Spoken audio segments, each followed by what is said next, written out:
Vincent, on a tellement souffert l'an dernier de perdre tous nos matchs que finalement, gagner, c'est déjà pas mal, non ? Oui, non, mais en plus, moi, ce qui m'interpelle, c'est que tout le temps, il y a des phrases clés comme ça qui reviennent tout le temps. Un match de très haut niveau. C'est pas un match de haut niveau. C'est pas parce que tu fais un match international, pas parce que c'est sérieux que c'est un match de haut niveau. Depuis quand tu joues les Cox et que c'est du haut niveau? Mais c'est haut niveau de quoi? T'as pas un mec en face qui est titulaire en première division, qui casse la brique, qui casse les briques. Mais c'est pas du haut niveau qu'on a vu ce week-end. Faut arrêter non plus. Faut pas arrêter de se chauffer avec le niveau international. Le niveau international, il existe contre l'Angleterre, un peu contre les Gallois, ça dépend. 4-5 fois par an, 4-5 fois contre 4 ou 5 équipes. Après le reste, c'est du moyen niveau. Je te dis, je suis pas persuadé que l'équipe du Stade Toulousain de Toulon qui est bien rodée perde contre l'Écosse ce week-end, perde contre le Pays de Galles. Je ne crois pas. Comme Eric Dimeco disait, toutes les équipes championnes de France au foot battent l'équipe de France. Ça, c'est au foot. Je suis persuadé que maintenant avec le rugby professionnel, ce qui n'était pas avant, au rugby c'est pareil. Les meilleures équipes peuvent taper l'équipe de France. Ça, j'en suis persuadé. Ce serait un autre débat. Quel haut niveau, quelle discipline. Quelle discipline? De quoi? Non mais à un certain moment, on est là, ça nous fait chier parce qu'on connaît les mecs. Alors on n'ose pas, tu vois, être terrible, les assassiner parce que c'est.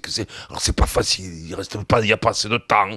Il y a pas assez de machin. Après tu vexes un tel, tu peux plus lui parler. Machin. Mais là c'est nul à chier. Alors je sais pas, je suis pas. Donc la situation est grave pour toi, Vincent. Très grave la situation. Ça fait 2 ans qu'on est là, qu'on se fait tous des politesses, qu'on est là, on est gentil avec tout le monde, dit bonjour à la dame, fait traverser l'aveugle. Maintenant, il faut le dire, on est bidon complet. C'est triste, ça me fait chier parce qu'en plus dedans, il y a des mecs qui ont de la qualité, mais je sais pas ce qui se passe. Je sais pas quels sont les nœuds qui se font dans les pompes, ils s'attachent les chaussures ensemble, les mecs. C'est pas possible entre la Gisque, entre Bru, qui a un petit peu de qualité, Yannick. Yannick, je le connais devant, c'est un petit peu de qualité. Je suis persuadé que c'est machin. Entre Philippe, je sais pas ce qu'ils font, les mecs. Les mecs, alors bien sûr que Philippe Saint-André ne demande pas à Mas de reculer en mêlée, bien entendu que c'est pas c'est machin que Kama qui lui demande pas de louper 8 lancers, mais c'est quand même sur les lancements de jeu, c'est terrifiant. Il y a pas un mec qui est lancé, jamais. Bernard. Bastaro a pas arraché les ballons. Tu te rends compte qu'on dit que Bastaro il a fait un gros match parce qu'il a arraché 2 ballons comme un pilier, comme un troisième ligne. Se contente de ça maintenant. Voilà. Il fait ce que les troisième lignes ne font pas. Voilà. Heureusement qu'il est là, c'est quoi t'as perdu. Ah ben oui, t'as perdu. Mais quand même c'est dur de dire que Bastaro, moi je veux dire qu'il a fait un grand match, quand t'as fait une percée, une passe, qu'il a marqué un essai, tu vois. Enfin voilà quoi. Bernard, la situation est grave ou pas? Ou t'es plus clément que Vincent? Ça veut rien dire la situation est grave ou pas grave, c'est pas ça. Ce qui est grave, c'est la maladie. Jouer au rugby, c'est jamais grave, même quand tu perds. Faut aussi relativiser les choses. Mais ce qui est vrai, c'est que même à travers le discours de Philippe, on sent ça. Comment tu peux, quand tu entends l'équipe de France dire on a maîtrisé le match, mais il se fout de notre gueule là. On n'a rien maîtrisé du tout quoi. C'est-à-dire que si le mec à la fin il fait pas faute, l'Écossais, ok, mais t'as perdu quoi. Et là, on aurait dit, on a maîtrisé le match, mais soyons sérieux, on joue contre l'Écosse quand même. On peut dire que la faute, elle est provoquée aussi, Bernard, non? On peut pas dire provoquée ça par qui? C'est le mec, s'il lâche et qu'il va gratter, il y a quand même pénalité, elle est provoquée par qui? Oui, on avance, on a le ballon, d'accord. Mais c'est quand même l'Écossais qui fait faute. Mais au-delà de ça, les Anglais, ils ont été, il y a un mois, ils leur ont mis 20-0, on discute pas. Je dirais, on joue contre l'Écosse, on a joué 10 joueurs de Glasgow, nous, avec Toulon. Je sais de quoi je parle, j'ai dit attention, c'est une équipe qui joue. Si tu les matraques pas devant, tu vas te faire chier. C'est ce qui s'est passé. Parce que tu peux perdre. Sur l'essai du G, si tu le prends, tu peux prendre cher, même attention quand même. Si tu prends l'essai quand UG intercepte. Oui, parce que UG intercepte sur un 3 contre 1 qui peut faire marquer l'Écosse. Oui. Là, ça peut faire 21-9. Là, c'est plus la même histoire. Tu vois, je veux dire. Seb. Donc, encore une fois, quand j'entends Philippe dire ça, mais j'ai préféré sa rébellion en disant je vais convoquer les joueurs, je vais gueuler, je vais leur rentrer dedans.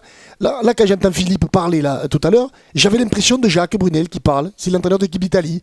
Voilà, on s'accroche, un truc, on va essayer de faire un grand match. Oh, c'est l'équipe de France, c'est les mecs, faut se réveiller quand même. Seb, la situation est grave ou pas?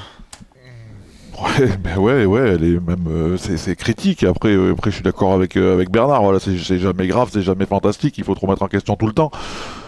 Aujourd'hui, je sais pas. Aujourd'hui, moi, ce que je comprends pas, c'est ces non-matchs, c'est ce jeu que tu fais pas, c'est le fonctionnement. Voilà, je me demande quel est le fonctionnement dans ce staff, qui est-ce qui fait ce qu'ils font, parce que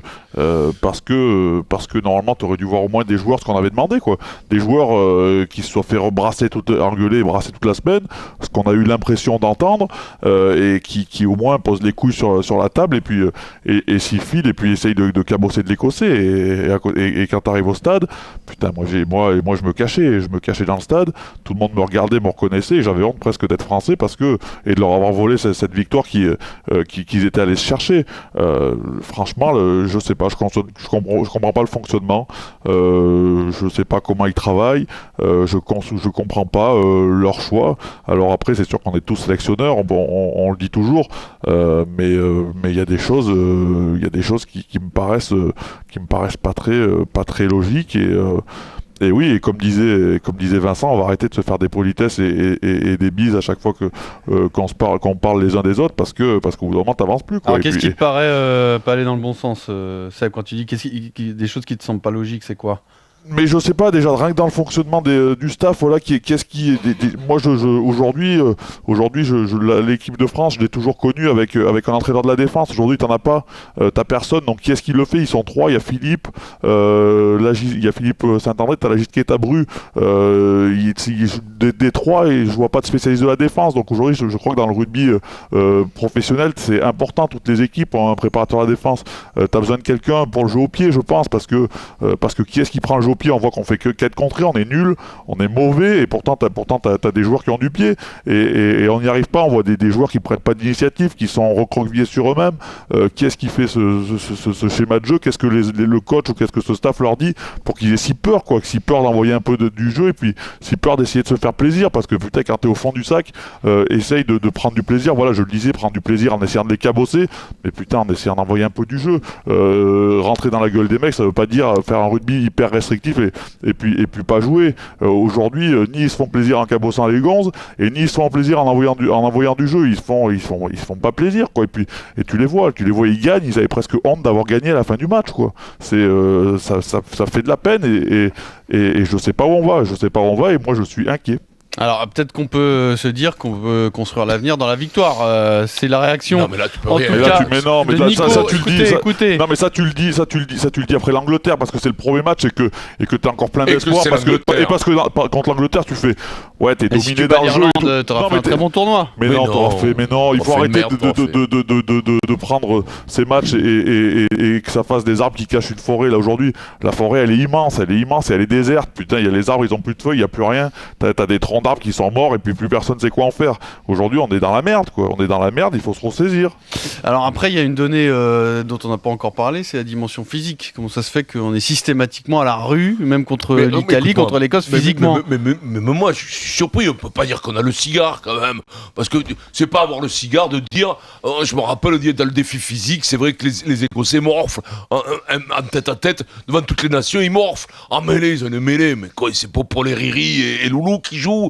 Les mecs, ils te démontent. Non mais parlons sérieusement. Personne aurait mis un billet, même pas les spécialistes, que ce soit Bernard ou Seb. Tu vois, ils sont quand même encore au vif. Bernard entraîneur, Seb qui joue. Qui aurait mis un billet? On prend à un moment donné, sur une pénalité, on prend les Écossais sur une pénalité demandent une mêlée. Je l'ai jamais vu depuis que je suis né. Je l'ai jamais vu. Et on part sur le fion. C'est la première fois que ça arrive depuis l'histoire de l'Écosse. De l'histoire du rugby, je te jure, je n'ai pas de souvenir de ça. À un certain moment, il y a le crabe dans cette équipe. Je sais pas, ils ont chopé la pibouille, ils ont chopé un truc qui leur fait mal. Je sais pas, de l'eczéma, un truc en plaque. C'est parce qu'ils jouent trop, Bernard, ou pas? Ils jouent pas. Les joueurs. Mais ils jouent autant que nous, les autres. Les autres, non, ils jouent pas autant que nous, les autres nations. Mais quoi? On parle les Anglais. Mais Richie Gray il joue pas plus autant que les Français. Il y en a pas. Il joue. Tu l'as dit toi-même, il y en a 10 qui jouent. Mais ils jouent à Glasgow, les mecs. Hein. Alors après qu'ils soient dans des configurations différentes, on le sait, mais ils jouent quand même, les mecs, ça n'empêche pas. Mais attends, à ce moment-là, c'est des faux procès, ça. L'équipe de France, elle n'a jamais été autant ensemble que cette année. Jamais autant. À disposition, sans arrêt. Et je crois qu'il faut qu'ils arrêtent d'être à disposition. Il vaut mieux qu'ils soient dans les clubs. Hein. Ce sera pas plus mal. Hein.